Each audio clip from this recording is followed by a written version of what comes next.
जी, मेरे दाहिने तरफ बैठे युवा अध्यक्ष मुकेश चौबे जी, पीछे में किसान जिलाध्यक्ष राजेंद्र सिंह जी, वरिष्ठ नेता फुलेश्वर कानू जी,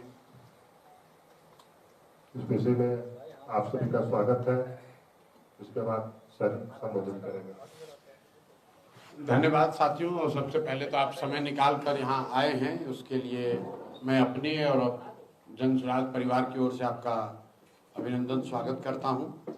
जैसा कि आपको पता है, पिछले 20-25 दिनों से जन स्वराज के बैनर के तहत हम लोग एक बिहार बदलाव यात्रा कर रहे हैं, जिसकी शुरुआत छपरा में सिताब दियारा जेपी के गांव से करी गई है। इसका लक्ष्य उद्देश्य ये है कि पिछले 2-2.5 वर्षों में बिहार के 5000 से ज़्यादा गांव में पैदल चल के जिस जन स्वराज के विचार को, प्रयास को, परिकल्पना को लोगों को जाकर बताया गया, उनको समझाया गया, जिससे प्रभावित होकर 1 करोड़ से ज़्यादा लोगों ने मिलकर बिहार में एक नया दल और विकल्प, जिसका नाम जन स्वराज है, बनाने का निर्णय लिया। वो दल अब राजनीतिक दल के तौर पर बिहार में आज सबसे बड़ा दल, संगठन के तौर पर अगर आप देखेंगे तो आज बिहार में सबसे बड़ा राजनीतिक दल, जिस दल के लोग हर गांव, हर पंचायत, हर प्रखंड में, पूरे बिहार में हैं, वो जन स्वराज है। और पिछले 6-7 महीनों में करीब करीब जो 1 करोड़ लोगों ने इस दल को मिलकर बनाया था, उसमें हर महीने 3 से 3.5 लाख लोग प्राथमिक सदस्य पैसा देकर, 10 रुपया बजाबता शुल्क देकर 3 से 3.5 लाख लोग हर महीने इस दल में जुड़ रहे हैं। अभी इसकी टोटल दल में जो जुड़े हुए लोग हैं, उसकी संख्या करीब करीब 1.25 करोड़ है।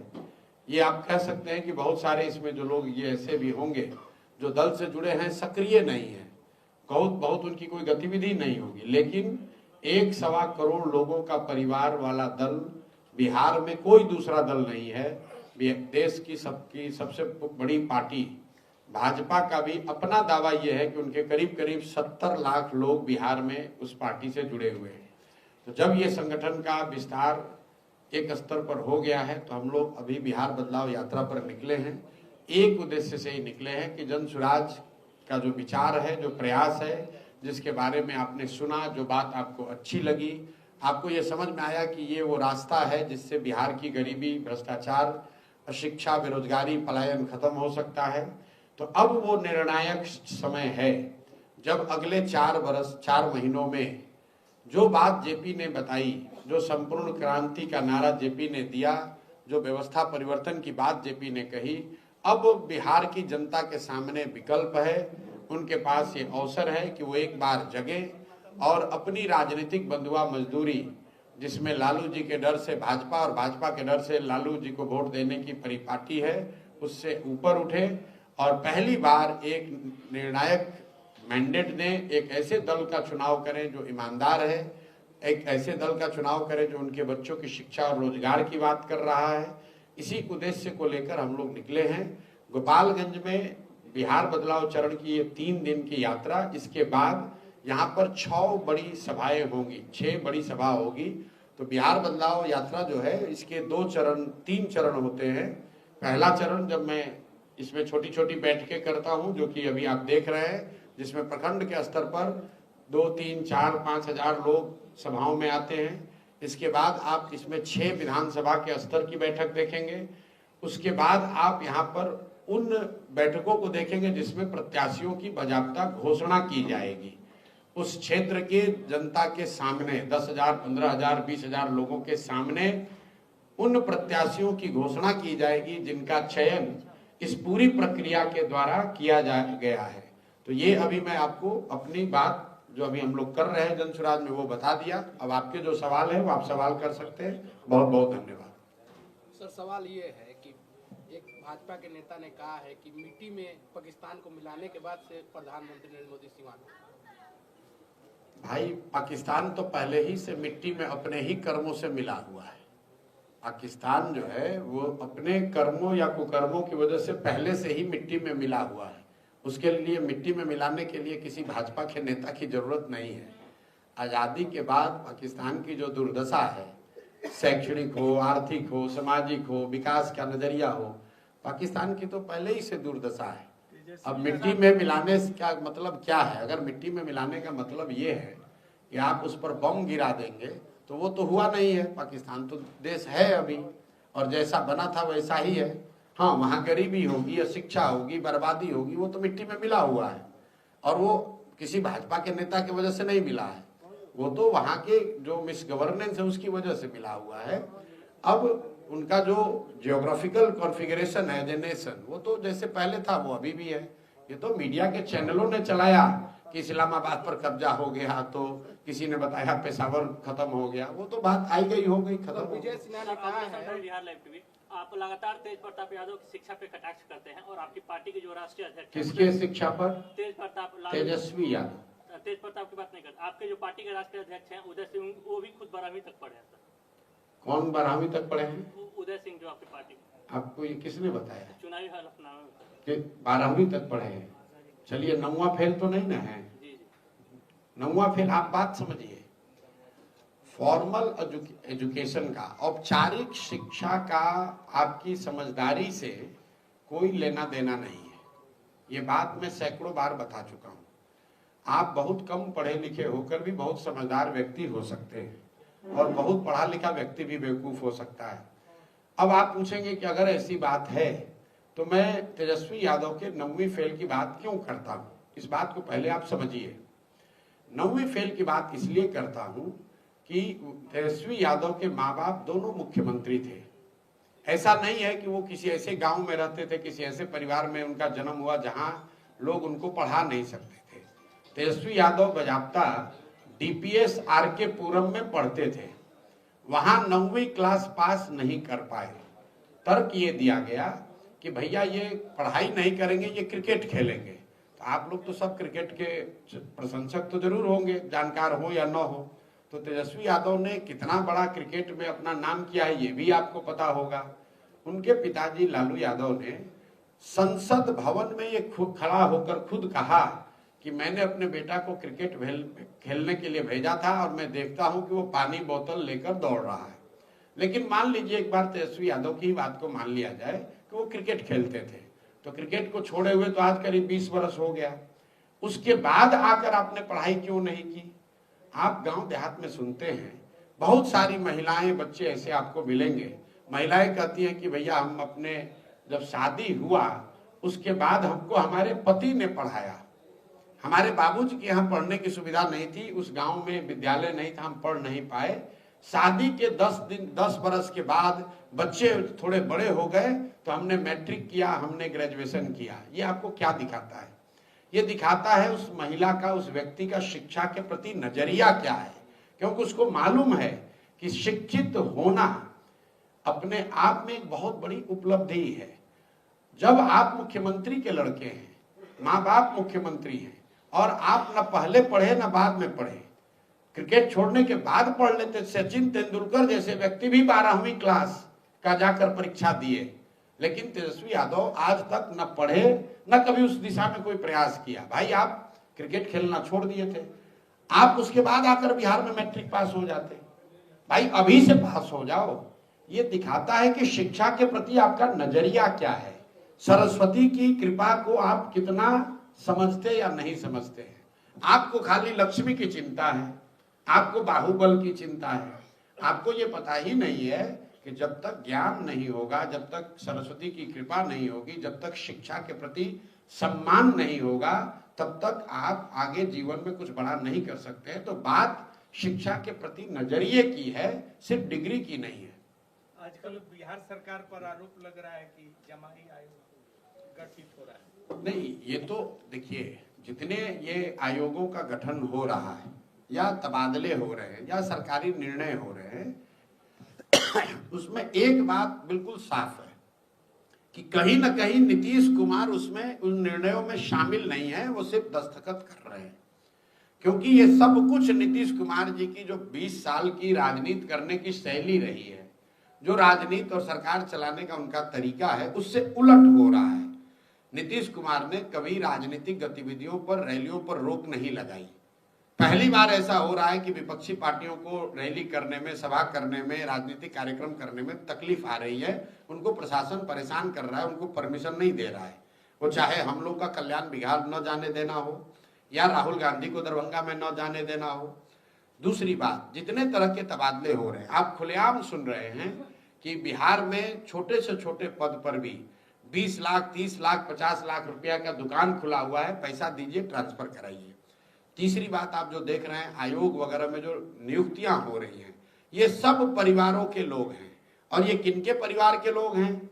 वही 4-5 लोग हैं जिन पर ये आरोप है कि ये नीतीश कुमार जब शारीरिक मानसिक तौर पर थक गए हैं, मानसिक तौर पर अस्वस्थ हो गए हैं, उनको पता नहीं चल रहा है कि क्या हो रहा है, तो ये लोग नीतीश कुमार के इर्द गिर्द जो बैठे हुए हैं उनका लाभ उठा रहे हैं और अपना हित साध रहे हैं, पैसा लूट रहे हैं, अपने परिवार को के लोगों को इन जगहों पर भेज रहे हैं। तो ये बात कौन किस आयोग में गया इतना महत्वपूर्ण नहीं है। बिहार की जनता के लिए महत्वपूर्ण ये है कि कहीं न कहीं नीतीश कुमार, जो मैं बात पिछले 3 महीने से कह रहा हूं, मानसिक शारीरिक तौर पर स्वस्थ नहीं है, जिसकी वजह से ये सब चीज हो रहा है। पीएम मोदी से एक बयान आया कि नीतीश कुमार का जो लड़का है वो राजनीति नहीं कर सकते, आखिर क्यों ऐसा? किसने बोला कि नहीं? आप पहले तो, आप लोग पत्रकारिता करते हैं तो सीखिए पहले बात की क्या कहा है। सकना और करना दोनों दो बात है। हमने ये नहीं कहा है कि नहीं कर सकते हैं, मैंने ये कहा है कि जितना मैं समझता हूं नीतीश कुमार के लड़के राजनीति में ना हैं ना भी आने वाले हैं। अब ये रोज जो आप लोग सूचना चला रहे हैं टीआरपी और व्यूज के लिए, वो क्यों चल रहा है? पिछले 5 महीना से आप लोग रोज चला रहे हैं। क्यों चला रहे हैं? कि हमको व्यू आए, हमको यूट्यूब पर ज्यादा लोग देखने लगे, और इसको हवा देने का काम राजद के लोग कर रहे हैं। मैंने उसका कारण भी बताया, वो इसलिए कर रहे हैं कि लालू तेजस्वी जैसे लोग ये चाहते हैं कि नीतीश कुमार का एक चीज जो बचा हुआ है कि ये परिवारवाद नहीं करते हैं, अगर किसी तरीके से उनका लड़का राजनीति में उसको खींच के लाया जाए तो ये एक बची खुची जो थोड़ी बहुत जमा पूंजी है ये भी खत्म हो जाएगी, और हम लोग कहेंगे घूम के कि भैया हम अकेले नहीं है परिवारवाद करने वाले, बिहार में हर व्यक्ति परिवारवाद कर रहा है। आप मुझे बताइए, क्या नीतीश कुमार ने कभी कहा कि उनका लड़का आ रहा है राजनीति में? क्या जदयू के किसी प्रवक्ता ने आधिकारिक तौर पर यह कहा कि उनका लड़का, नीतीश कुमार का लड़का राजनीति में आने वाला है? क्या नीतीश कुमार के लड़के ने यह कहा कि हम राजनीति में आने वाले हैं? तो आप लोग किसी के, मतलब ये इतनी गलत बात है। जो व्यक्ति राजनीति में नहीं है उस पर आप लोग रोज टीका टिप्पणी जबरदस्ती कर रहे हैं और करवा रहे हैं। बात देखिए, नीतीश कुमार से मेरा कोई व्यक्तिगत विरोध नहीं है, और इतनी मर्यादा आप लोग को रखनी चाहिए। लालू जी के भी जो बच्चे हैं जो राजनीति में नहीं है, उस पर काहे आप टीका टिप्पणी कीजिएगा भाई? हम तो आपके भाई पर, आपके बेटे पर कोई टिप्पणी नहीं कर रहा है। तो जिसका लाइफ राजनीतिक सामाजिक जीवन में है उस पर आप 100 सवाल कीजिए। जो राजनीतिक सामाजिक जीवन में नहीं है, इतनी मर्यादा तो रखिए, उस पर क्यों टिप्पणी कर रहे हैं? और दूसरे को मजबूर भी कर रहे हैं कि आप भी बोलिए। पिछले 6 महीना से हम बोल रहे हैं कि भाई जो आज व्यक्ति राजनीति में नहीं है उस पर टीका टिप्पणी करना वो मर्यादा के खिलाफ है, कम से कम मेरी मर्यादा के खिलाफ है। आपको अपना यूट्यूब चलाना है, चलाते रहिए। जसौली की धरती पे मोदी जी और नीतीश जी का रैली होने वाला है 20 तारीख को जी। खबर यह है कि प्रशांत किशोर 19 तारीख को जिला में जो बैठक कर रहे हैं उस रैली को रोकने के लिए कर रहे हैं। मेरे भाई, हम तो पिछले 1 महीना से दौड़ रहे हैं। प्रशांत किशोर इतने छोटे व्यक्ति हैं, कहाँ प्रधानमंत्री और कहाँ प्रशांत किशोर? आप देश के प्रधानमंत्री जसौली में बैठक कर रहे हैं, और प्रशांत किशोर जो मुखिया भी नहीं है, वार्ड सदस्य भी नहीं है, हम गोपालगंज में लोगों से मिल रहे हैं। इन दोनों में क्या तुलना है? मोदी जी आ रहे हैं, उस विषय पर आइए कि भाई मोदी जी आ रहे हैं। क्यों आ रहे हैं? क्योंकि सामने चुनाव है। क्योंकि इससे पहले तो जब चुनाव नहीं था तब मोदी जी बिहार तो नहीं आ रहे थे। बड़ी बात यह है कि जब वो आ रहे हैं जसौली में, तो जो सभा आयोजित की जा रही है उसमें बिहार सरकार का, बिहार की गरीब जनता का कितना रुपया खर्च किया जा रहा है। बड़ी बात यह है।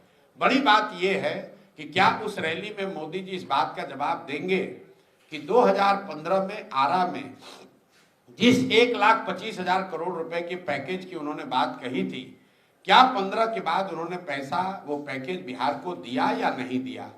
क्योंकि केंद्र में और राज्य में दोनों जगह मोदी जी की एनडीए की सरकार है।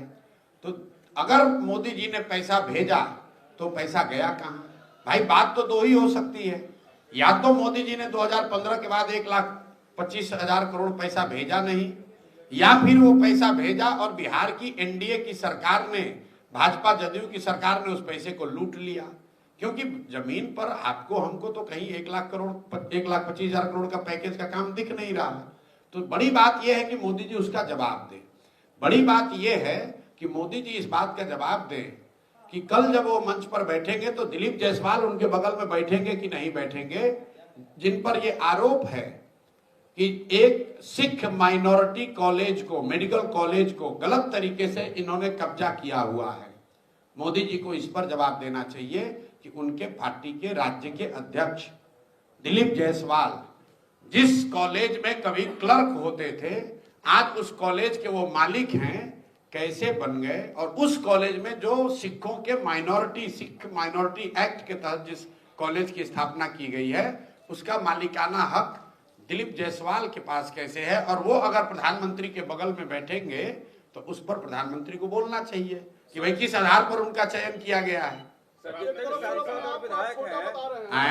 तरफ आप अपने आप को छोटा राजनीतिक दल बता रहे हैं और दूसरे तरफ इस बात की विधारा कर रहे हैं कि 1.25 करोड़ लोग जनसुराज से जी बिल्कुल, क्योंकि मैं अब फिर वही बात है, पत्रकारों को जैसे यहाँ पूरी व्यवस्था में सुधार की जरूरत है, वैसे पत्रकारों को भी थोड़ा सुधरने की जरूरत है।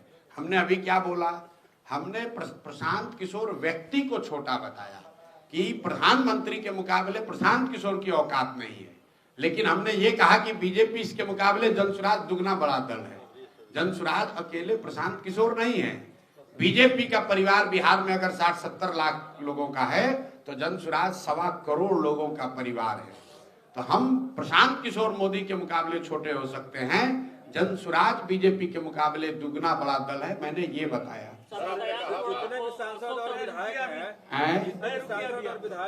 व्यवसायिक आयोग का केंद्रीय मंत्री ललन सिंह ने यह आरोप लगाया कि तेजस्वी यादव उल्लूर जुल्लूर अनाप शनाप बोल रहे हैं ताकि बिहार में उन्हें कोई नहीं पूछ रहा है। तो ये ललन जी और तेजस्वी यादव के बीच का मामला है। ललन जी और तेजस्वी यादव मिलकर ही तो अभी सरकार चला रहे थे।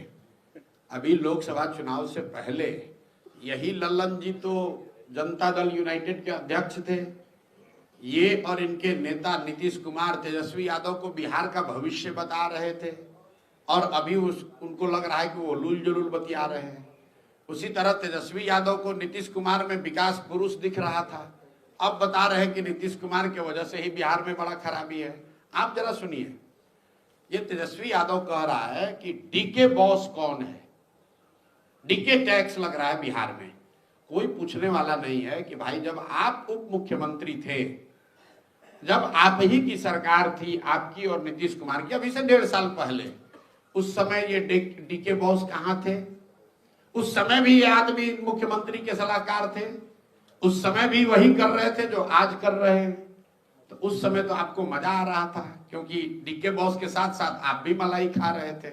अब आपको खाने को नहीं मिल रहा है तो आप बाप बाप चिल्ला रहे हैं। सर, आपने कहा था कि प्रत्याशियों की जो सूची होगी वो हमारे पार्टी के तरफ से पूंजीपतियों की नहीं होगी, जात धर्म देखकर नहीं होगी। क्या ये प्रक्रिया अब भी वही होगी? बिल्कुल कायम है। आप बता दीजिए कि कहां पर जनसुराज का कौन प्रत्याशी घोषित किया गया है जो यहाँ का बहुत बड़ा पूंजीपति है, या जिसके बारे में चर्चा हो कि भाई ये प्रशांत किशोर को जनसुराज को 5 करोड़ रुपया देके टिकट लाए हैं। कम से जारी नहीं हुई है, तो फिर तो एक उम्मीद की जा रही है, क्या वही प्रक्रिया जारी रहेगी? आप उम्मीद कर रहे हैं तो आपका धन्यवाद है कि कम से कम आपको इतनी उम्मीद तो जनसुराज से है कि जनसुराज टिकट नहीं बेचेगा। बिहार में लोगों को और कुछ समझ हो न हो, इतना विश्वास तो लोगों को जरूर है कि बिहार में किसी माई के लाल में इतना दम नहीं है कि प्रशांत किशोर का ईमान खरीद ले पैसे के बल पर। इतना बात तो सब लोग जानते हैं। तो भरोसा रखिए, जब टिकट बटेगा उसके बाद अगर कहीं आरोप लगा और आरोप में आपको कोई सच्चाई दिखी कि प्रशांत किशोर छोड़िए, जनसुराज में भी किसी ने पैसा लेकर किसी को टिकट दिलवा दिया, ये आरोप अगर प्रूफ हो जाए, आप जिस दिन बता दीजिएगा उसी दिन राजनीति छोड़ देंगे।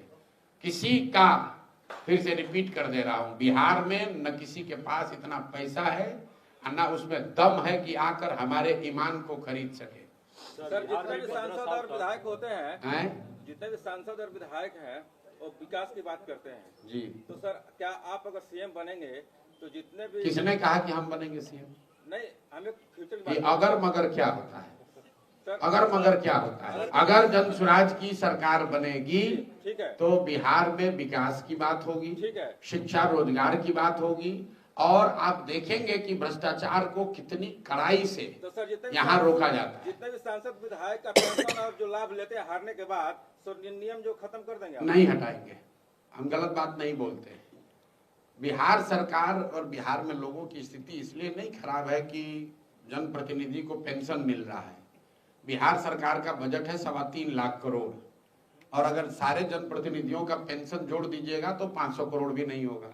500 करोड़ भी बड़ी राशि है, उसको भी देखा जाएगा, लेकिन उसी 500 करोड़ की वजह से बिहार गरीब नहीं है। आप लोग, इसको अंग्रेजी में कहावत है, missing the jungle for the wood, मतलब जंगल जल रहा है वो नहीं देख रहे, लकड़ी पकड़ के बैठे हुए हैं। ये दूसरे नेताओं की तरह हम ये बयानबाजी नहीं करते हैं कि हम आएंगे तो सबका पेंशन रोक देंगे। हम तो ये चाहते हैं कि जनप्रतिनिधियों का पेंशन और बढ़े, लोग इतनी तरक्की हो कि बिहार में लोगों की आमदनी बढ़े, लोगों को रोजगार बढ़े और जनप्रतिनिधियों का भी मानदेय बढ़े। गोवा में, ध्यान से सुनिए, गोवा में प्रति व्यक्ति आय है 2 लाख रुपया, वहां पर एमएलए को सबसे ज्यादा मानदेय मिलता है देश में। बिहार में प्रति व्यक्ति आय है देश में सबसे कम, और यहाँ सबसे कम लोगों को मिलता है मानदेय। यहाँ के वार्ड सदस्य को, यहाँ के मुखिया को, यहाँ के सरपंच को, यहाँ के प्रमुख को जन स्वराज की व्यवस्था बनेगी तो उसको 2 गुना, 3 गुना, 4 गुना ज्यादा पैसा मिलेगा, क्योंकि हम लोग सत्ता और संसाधन के विकेंद्रीकरण के पक्ष में हैं। सिर्फ 4 अफसर बैठ के दिल्ली पटना में सब मलाई मारेगा तो यही दुर्दशा होगी जो आज बिहार की दुर्दशा हो रही है। व्यवसायिक आयोग की बैठक हो रही है बदलाव यात्रा पे निकले हुए हैं। जी, पिछले कई दिनों से बदलाव यात्रा पे निकले हुए हैं। अरे एक ही आदमी कहे को सवाल व्यवसायिक कीजिएगा। आयोग का बैठक आयोग होने जा रहा हैं? व्यवसायिक आयोग का गठन होने जा रहा है। कितना आयोग बिहार में बना कि सरकार खुद ही भूल गई है कि कितना आयोग हम बनाए हैं और आयोग का काम क्या है। बैस आयोग अपना मान, छोड़ो यार, बैस आयोग का गठन होना चाहिए। कब से पत्रकारिता कर रहे हो? 12 साल कम से कम 25 गो आयोग में हम लोग खुद देखे कौन बनता है। आयोग किस लिए बनाया गया है? ये राजनीतिक एडजस्टमेंट के लिए किसी को आयोग का बना दिया। एक लाल बत्ती तो पहले मिलता था तो भी नहीं मिल रहा है, एगो एम्बेसडर कार मिल गया, एगो हवलदार सुरक्षा में मिल गया, लोग का जीवन इसी में चला गया और इसी में आप लोग भी लगे हुए हैं। कोई आयोग बना दो, उससे क्या हो जाएगा? आयोग बनाने से व्यवसायीकरण हो जाएगा, इंडस्ट्री लग जाएगी, शुगर मिल चालू हो जाएगा। ऐसा 1000 आयोग चल रहा है। जन स्वराज के द्वारा जो उम्मीदवारों का दावेदारी फॉर्म भरा जा रहा है, तो रिजर्व कैटेगरी की जो भी सीटें हैं वहाँ पे जो रिजर्व कैटेगरी के कैंडिडेट उनसे भी उतना ही शुल्क लिया जा रहा है जहाँ पे बिल्कुल लिया जाएगा, क्योंकि हम लोग रिजर्व अनरिजर्व नहीं मानते। जन स्वराज में जो सीट आरक्षित नहीं है, बात को ध्यान से सुन लो, जिन सीटों पर एससी का रिजर्वेशन नहीं है वहां पर भी कोई काबिल व्यक्ति जो अनुसूचित जाति जनजाति समाज का है वो भी आवेदन दे सकता है, वो भी चुनाव लड़ सकता है। हम लोग ये नहीं मानते हैं कि अनुसूचित जाति जनजाति समाज के लोग इतने कमजोर हैं या इतने गरीब हैं या उसमें कोई काबिल व्यक्ति नहीं है। हर व्यक्ति जो पैदा हुआ है, जो काबिल है, वो किसी न किसी जाति का है और हर जाति में काबिल लोग हैं। ये आपकी सोच है, सामंतवादी सोच है, जो ये कहता है कि भाई अनुसूचित जनजाति है, अनुसूचित जाति है, इसको हाथ पकड़ के ही चलाना पड़ेगा। हम लोग ऐसा नहीं सोचते हैं। जन स्वराज में कोई दलित प्रकोष्ठ नहीं है, अति पिछड़ा प्रकोष्ठ नहीं है, मुसलमानों का अलग से प्रकोष्ठ नहीं है। अगर मुसलमान कोई काबिल है तो मेन विंग का अध्यक्ष है, अगर कोई दलित साथी काबिल है तो मेन विंग का अध्यक्ष है, अति पिछड़ा अगर कोई काबिल है तो मेन विंग का अध्यक्ष है। वो अलग से प्रकोष्ठ का अध्यक्ष नहीं है। जब किसी प्रकोष्ठ का अध्यक्ष, दलित प्रकोष्ठ का अध्यक्ष दलित बनता है तो आप ये कह रहे हैं कि कोई दलित समाज का आदमी पार्टी का हेड नहीं हो सकता है, वो खाली दलितों का हेड हो सकता है। ये मानसिकता सामंतवादी है, सामाजिक न्याय के बेसिक टेनेट्स के खिलाफ है। इसलिए जन स्वराज में ऐसी कोई बात नहीं है। हम लोग के लिए दोनों इक्वल है, दलित समाज के लोग भी इक्वल हैं और सामान्य वर्ग के लोग भी इक्वल है। अब आपने कहा 21,000 रुपए की शुल्क की बात, तो भैया सामान्य परिवार में भी को भी ये अवसर है और दलित समाज के लोगों को भी अवसर है कि अगर आपके पास 21,000 रुपया नहीं है तो अपने क्षेत्र के लोगों से लिखवा कर ये दे दीजिए 1,000 लोगों से कि आप इतने गरीब है कि आपको आवेदन शुल्क नहीं दे पाएंगे।